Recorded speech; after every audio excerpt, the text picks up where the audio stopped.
В забързаното ни ежедневие пътуването е вече част от живота ни, дали по работа, дали за почивка и удоволствие, и застраховката става една задължителна и неизменна част от процеса за подготовка на пътуването, за да може да ни даде сигурността и безпроблемното преживяване по време на пътуването. Застраховка помощ при пътуване дава достъп до много по-голям брой медицински заведения, не само държавни, но и частни такива. Освен това, посещението при лекар е предварително координирано. Винаги можеш да разчиташ по време на престоя си в чужбина 24/7 на асистираща компания, която да ти съдейства и насочи при инцидент, при заболяване. Застраховката покрива също така разходи за медикаменти или за други помощни средства, ако са необходими. Покрива също така и разходи за репатриране или за медицински транспорт, дори организирането на издирвателни или спасителни акции. Пътуване с самолет е добре да се включи покритие за багаж и документи и промяна в престоя. При подобни ситуации застраховката дава финансова подкрепа.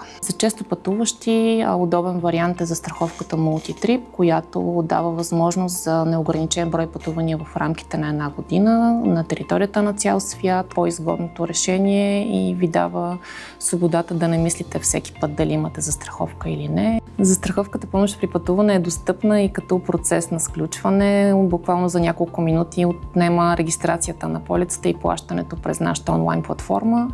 Достъпна е и като цена, като премиите за най-ниските лимити започват от 90 стотинки на ден. Застраховката помощ при пътуване не коства почти никакви усилия, нито като време, особено и като разход, а всъщност може да ви спести страшно много неприятни моменти, така че винаги е препоръчително да отделите този минимален бюджет и време, за да може да се подготвите и да сте напълно защитени по време на пътуването си.